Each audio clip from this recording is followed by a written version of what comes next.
योगीचं, या गंगेला जगातल्या सर्वात पहिल्या तपस्वीचं, या गंगेला जगातल्या सर्वात पहिल्या संन्यासाचं संगती लाभली. ती कशी माहीत आहे का?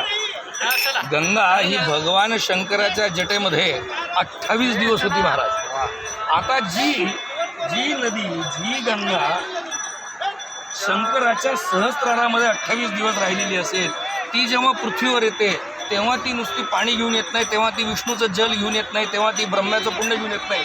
ती शंकराच्या ब्रह्मसहस्रारातली तपस्या घेऊन येते, पुण्य घेऊन येते. आणि म्हणून जेव्हा जेव्हा आम्ही या गंगेला स्पर्श करतो, गंगेमध्ये स्नान करतो, तेव्हा विष्णूंच्या पदकातून निघालेलं तीर्थ असतं, तेव्हा ब्रह्म्याच्या कमंडलूतून निघालेलं ब्रह्मद्योतक असं तत्त्वज्ञान असतं. आणि तेव्हा शंकराची तपस्या असते, तेव्हा शंकराची रामभक्ती असते, तेव्हा शंकराची शांतता असते, तेव्हा शंकराचं रौद्र रूप असतं. त्यामुळे गंगा हे अस्तित्व.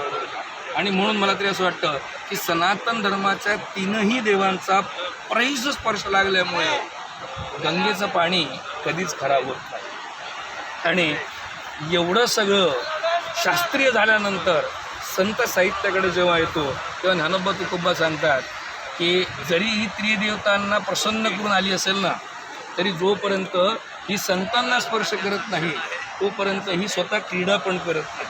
त्यामुळे गंगा आली आणि ती व्हायला जर लागली असेल ना, आल्यानंतर आली तीनही देवतांपायी, आली भगीरथापायी, पण वाहत असेल आणि आम्हाला सगळ्यांना नाहू घालत असेल ना माऊलींसारखं, तर ते एवढ्यासाठी की या गंगेला जरी भगवंताकडून आल्याचं पुण्य असेल तरी या गंगेला देखील पृथ्वीवर आल्यावर संतांची संगत पाहिजे असते. आणि म्हणून ती वाहत येते बरं का. नाहीतर ती हिमालयात एखाद्या ठिकाणी मंदिर बांधून राहू शकली असते. ती हिमालयातून सर्वत्र वाहत आली.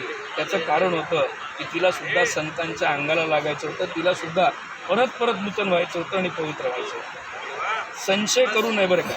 आणि प्रत्येक गोष्टीला वैज्ञानिक प्रमाण मिळतंय म्हणूनच धर्म खरा आहे. धर्म हा सायन्सवर चालत नाही. सायन्सवर कुकर चालतो, एरोप्लेन चालतो. धर्म हा भावनेवर चालतो.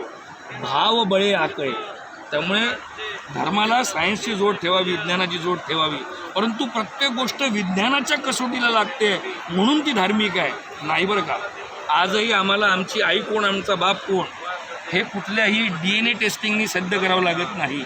आम्ही रडल्यावर जी पटकन धावत येते, जिच्या स्तनामध्ये पाना फुटतो ती आमची आई. आमच्यासाठी रात्रंदिवस काही न करता कुठल्याही व्याख्येत न बसणारा बाप एखाद दिवस जेव्हा रडायला लागतो तेव्हा तो बाप. कारण भाव आणि प्रेम. म्हणून प्रेम सुख देई, प्रेम सुख देई. नाथजी गुरुजी बली करे, गुरु गोरख नाथजी बली करे, गंगाजी बली करे बाबा आदेश.